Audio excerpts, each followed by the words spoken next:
onde é brevemente mostrado que a religião de Muhammad é uma religião falsa e perversa. Se eu falar algo sobre a religião maometana, penso que a verdade da religião cristã aparece mais ainda, pois quando o preto e o branco são colocados juntos, o branco carrega consigo maior estima e glória. Além disso, o próprio Maomé testifica de Cristo como um grande profeta de Deus e um grande operador de milagres. Ele reconhece que Jesus Cristo nasceu da Virgem Maria, que viveu sem pecado entre os homens, que foi profeta e mais que profeta, e que ascenderam ao céu. Ele até reprovou os judeus por não acreditarem que ele nasceu de uma virgem. Por outro lado, porque não queria que Cristo tivesse mais crédito do que ele mesmo, ele se opôs a que Cristo fosse chamado ou considerado Filho de Deus. Mas, além do testemunho de todos os profetas anteriores do mundo, tanto judeus como gentios, que ensinam que ele é o Filho de Deus, Soldas refuta ainda mais este falso profeta. Ele relata que em sua história que os fariseus em Jerusalém convocaram um concílio para descobrir o pai de Jesus.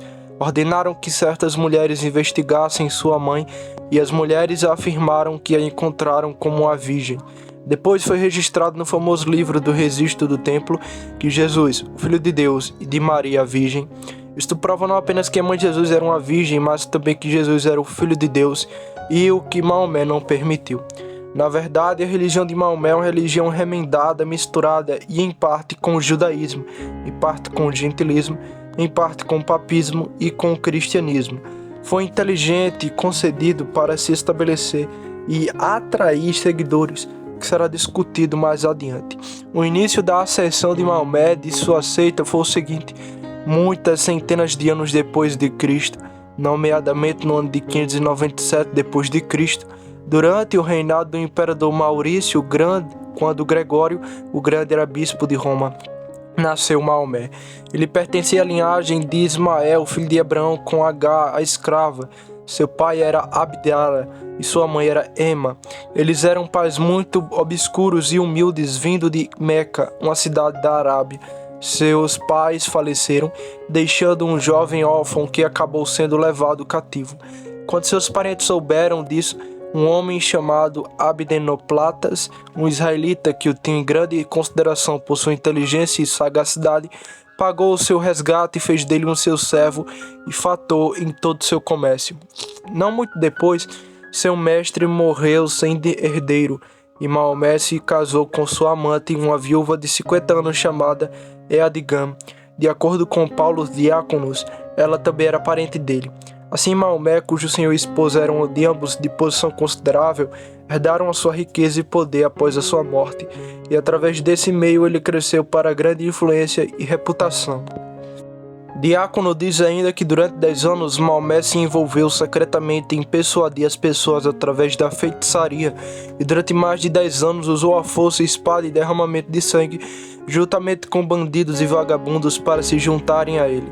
Finalmente, durante 9 anos, ele enganou aberta as pessoas com um falso profeta e governou como rei sobre aqueles que ele já havia influenciado em toda a Arábia. Sabélicos escreveu que o pai de Maomé era pagão e sua mãe era ismaelita. Isso levou a uma situação em que sua mãe ensinou um pouco da religião hebraica, enquanto seu pai o apresentou às crenças dos gentios. Como resultado, Maomé, como uma criança obediente, mas não sábia, obedeceu a ambas as influências, o que contribuiu para sua religião mista e remendada. Ele sofria de epilepsia que o afetou gravemente, fazendo-o rastejar no chão e espumar pela boca. Sua esposa, que esperava um marido de grande honra e riqueza, lamentou seu infortúnio ao se casar com um homem pobre e doente. Contudo, Maomé e os seus astutos companheiros ensinaram a pomba a alimentar-se perto da sua orelha, onde colocou grão de milho. Ele convenceu a esposa a ficar contente, alegando que ele era mais do que ela pensava. Ele era um profeta, e o Espírito de Deus desceu sobre ele. Afirmou que o anjo Gabriel, em forma de pomba, chegou ao seu ouvido e revelou os segredos de Deus, cuja presença ele não resistiu. Portanto, ele se prostrou e entrou em transe. Sua esposa, convencida por esta explicação, começou a espalhar notícia entre seus amigos, dizendo: "Não diga nada, meu marido é um profeta." As mulheres, da sua maneira habitual, começaram a espalhar a notícia de que Maomé era um profeta e eventualmente chegou aos ouvidos dos homens. Assim que esta notícia se espalhou, pessoas de todas as partes da Arábia acorreram a ele. Sendo bem versado em magia e completamente instruído nos ensinamentos de Satanás, Maomé viu uma oportunidade quando os romanos e os persas estavam em guerra. Inicialmente ficou do lado dos romanos, mas depois os traiu, enfraquecendo sua posição. Ele então percebeu que os persas também estavam em declínio e, com desdém por ambos os lados, levantou-se com seus capitães e tenentes para conquistar nações e destruir os cristãos. Seu objetivo era estabelecer sua religião falsa que ele havia inventado com seus confederados iníquos. Ele alcançou um sucesso notável e logo após sua morte, durante os reinados de Ebebelzezé e Almar que o sucederam na Arábia, os árabes conquistaram e subjugaram as regiões de Gaza, a cidade de Bosta na Arábia, Damasco, Fenícia, Egito, Palestina, Jerusalém, toda a Síria, Antioquia, Mesopotâmia, Pérsia e quase toda a Ásia. Mas não deve esquecer de mencionar a morte de Maomé. Uma noite, enquanto ficava acordado até tarde em seu palácio, depois de ter bebido muito vinho, no qual um de seus companheiros derramou veneno, ele começou a sentir sua doença habitual chegando. Ele correu para fora alegando que precisava se encontrar com o anjo Gabriel em particular, para não causar a morte daqueles que estavam em sua gloriosa presença. Ao sair, lembrou-se de que um lugar macio era o melhor para seu ataque epiléptico e caiu sobre um monte de esterco, contorcendo-se de muita dor, espumando pela boca e rangendo os dentes. Os porcos reuniram-se em volta do monte de estume, atacaram-no, feriram e gravemente, e tê-lo iam derrotado se não fosse a sua esposa e outros membros da sua família que ouviram a comoção e resgataram o falso profeta. Antonino relata que sofria de várias doenças provocadas por sua dieta destemperada, incluindo pleuseria e uma forma de letargia que muitas vezes o deixava sem sentido. Ele definhou por 14 dias e no final faleceu. Seu abdômen estava tão inchado que parecia prestes a estourar e seu dedo mínimo estava dobrado para trás. Durante sua doença, ele ordenou que aqueles ao seu redor não enterrassem imediatamente após sua morte, alegando que ele ascenderia ao céu dentro de 3 dias. No entanto, isso provou que ele era um falso profeta, pois o mantiveram acima do solo por 3 ou 4 dias até 30 dias, esperando que ele se levantasse e ascendesse como prometido, mas nada aconteceu, exceto um fedor insuportável. Com grande desdém jogaram-no para longe das casas, como escreveu Antonino. Contudo, seus companheiros, aqueles que o consultaram e ocultaram o seu engano e traição, eventualmente o trouxeram de volta. Colocaram-no num caixão de ferro e, como nota de sabélico e na auréculo, com grande solenidade levaram-no ao famoso templo de Meca, sua cidade natal.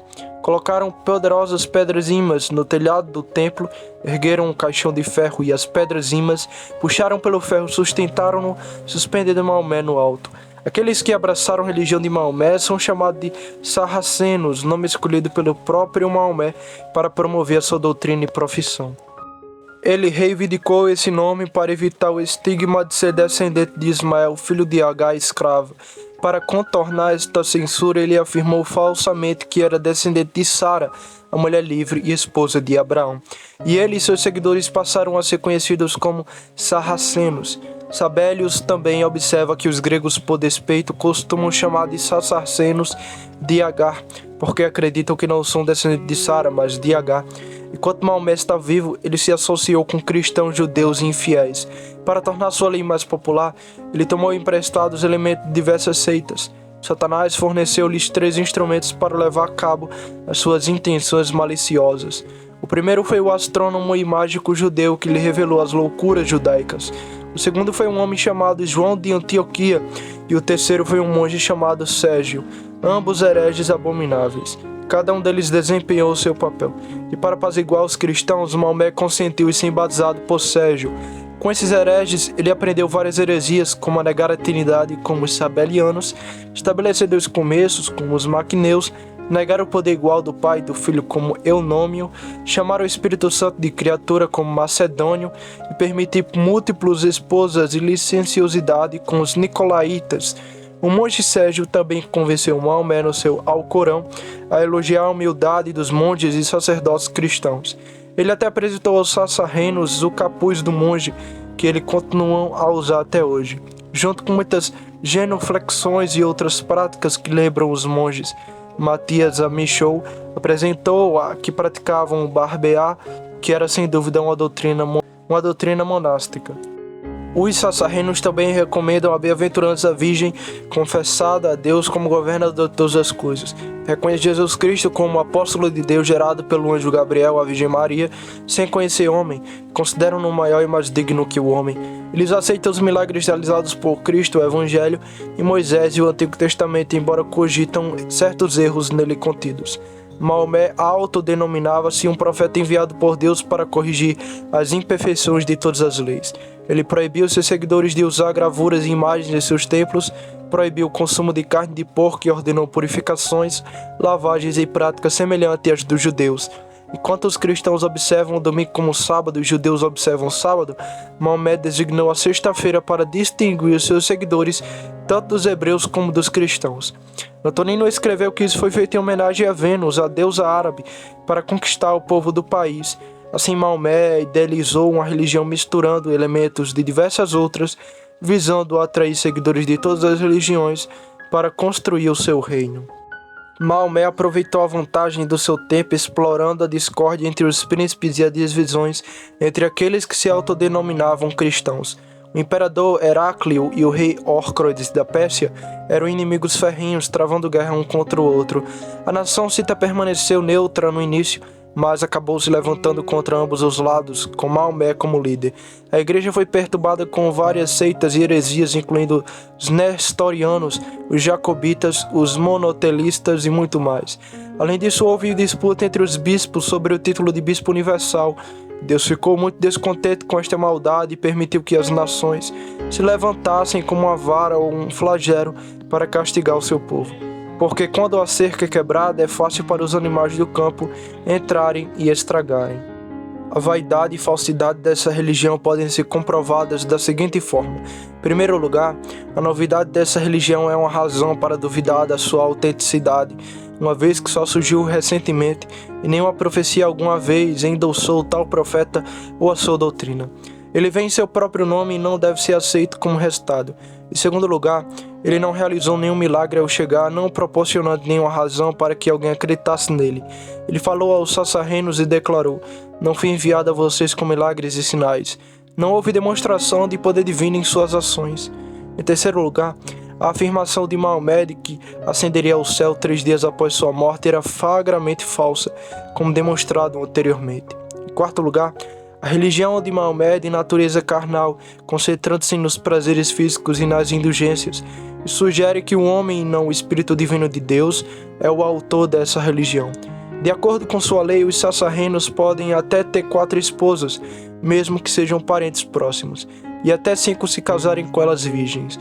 Eles também podem levar tantas mulheres cativas quanto puderem manter. O paraíso prometido aos seus seguidores é um lugar repleto de delícias terrenas, como vestimentas de sedas em diversas cores, pulseira de ouro, casado e banquetes à beira dos rios, vasos de ouro e prata e belas mulheres para acompanhá-los. A descrição inclui jardins, fontes, rios de leite, mel e vinho condimentado, bem como todos os tipos de aromas e fragrâncias doces. Essencialmente, tudo que apela aos desejos carnais do homem. Uma religião carnal convém a um povo carnal, e esta religião reflete a natureza do seu fundador. O próprio Maomé envolveu-se em acto pecaminoso, incluindo bestialidade, adultério com a mulher de outro homem e vangloriar-se da sua atividade sexual excessiva. Ele tinha 40 esposas e afirmava ter permissão divina para se envolver em mais encontros sexuais do que qualquer outro homem. Até mesmo um seguidor da própria seita de Maomé, Avicena, criticou esta religião por se concentrar nos prazeres corporais, enquanto os sábios de antigamente davam maior ênfase à felicidade da alma. O paraíso e a doutrina de Maomé estão tão focados nos prazeres corporais que apresentam um pouco a diferença do epicurismo, do ateísmo ou do maometismo. A lei de Maomé, quinto ponto, é opressiva, pois ele decretou a pena da morte para quem ousasse contestá-la. Se uma pessoa falasse contra isso, ordenava que fossem condenados à morte como traidor sem um julgamento justo. Este decreto revelou que não havia sinceridade em sua lei. Além disso, ele escreveu na língua árabe e ensinou aos seus seguidores que sua religião começou, continuou e terminou com a espada. Isso indica que a espada e o poder da carne eram os únicos meios de impor e proteger a sua religião. Além disso, Maomé promulgou uma lei declarando que aqueles que matassem seus inimigos ou fossem mortos por seus inimigos entrariam no paraíso. Suas palavras refletiam um espírito puramente terreno e vingativo, sem nenhuma evidência de influência divina. Sexto ponto. A religião de Maomé baseou-se na força, na fraude e no engano desde o seu início. Ele usou seus ataques epilépticos para convencer sua esposa e outras pessoas de que eram manifestações do poder de Deus e da presença do anjo Gabriel. Um monge herético chamado Sérgio foi cúmplice e forneceu falso testemunho para apoiar esta alegação. Muhammad afirmou que o ser que ele ensinou a alimentar em seus ouvidos às vezes era um anjo e às vezes o Espírito Santo. Ele tinha 3 confederados que o ajudaram a inventar e propagar mentiras. Quando ele viu que as pessoas eram receptivas à sua mensagem, ele afirmou falsamente que o anjo Gabriel o havia transportado para Jerusalém e depois o elevado ao céu, onde ele supostamente aprendeu a sua lei. Ele convenceu os sassarrenos de que antes de Deus criar o mundo, estava escrito no trono de Deus que não existe Deus senão o Deus de Maomé. Depois de compor seu Alcorão e encaderná-lo cuidadosamente, ele secretamente mandou pegar um burro selvagem e amarrar o livro em seu pescoço. Ao pegar o livro, ele de repente agiu como se um grande segredo lhe tivesse sido revelado do alto. Ele irrompe e disse ao povo: "Eis que Deus nos enviou ali do céu, vá para tal deserto. Lá você encontrará um burro e um livro amarrado em seu pescoço." As pessoas correram com muita pressa e encontraram exatamente como ele havia dito. Eles pegaram um asno, trouxeram o livro e honraram o profeta. Em relação às esposas divorciadas e separadas, ele afirmou ter recebido uma mensagem do céu. Ele empregou a adivinhação e a adivinhação, que até hoje é chamada de Zaragia, em Feza, uma cidade da Mauritânia. Ele convenceu seus seguidores de que era o fim do mundo. Ele se transformaria na forma de um poderoso carneiro coberto por grossos e longos velos de lã. Ele disse que todos aqueles que seguissem sua lei seriam como pulgas que se abririam em sua lã, e que ele saltaria para o céu levando todos para lá. Esses foram alguns de seus truques para enganar uma população tola, sem instrução e incivilizada. Confio que todos possam ver a tolice, o orgulho e a vaidade da sua religião. Sétimo e último ponto. A religião de Maomé não é uma religião verdadeira, mas uma mera invenção sua, juntamente com a de outros 3 falsos conspiradores. Ele recomendou seu Alcorão usando elementos de doutrina pagã, indiana e árabe, juntamente com superstições de judeus, falsos cristãos e hereges, incluindo nestorianos, sabélios, maniqueístas, arianos, serintos, macedônicos, nicolaítas. Ele acrescentou ilusões e invenções próprias e, por último, para maior credibilidade, tomou emprestados alguns elementos do Antigo e do Novo Testamento. Mas Deus não será servido dessa maneira. Ele já havia revelado sua vontade a Israel e não mudou. Ele continua sendo o mesmo Deus. Ele ordenou: "Não faças o que parece certo aos teus próprios olhos. Tudo o que eu te ordeno, cuida para fazê-lo, mas não acrescentarás nem diminuirás." Quando Satanás foi convocado para revelar a verdade sobre o Alcorão de Maomé, ele afirmou que continha 12.000 mentiras e muita pouca verdade. Portanto, concluo que não há provas que provem que Maomé seja um verdadeiro profeta, mas há muitas provas de que Maomé é um falso profeta, e presunçoso e blasfemo, que sua religião é perversa, mundana e falsa. Origina-se de um espírito orgulhoso da astúcia humana e de uma invenção corrupta, até mesmo do diabo, o astuto pai das mentiras, que tem sido um assassino e um assassino de homens desde o início. Isto deve ser suficiente neste assunto.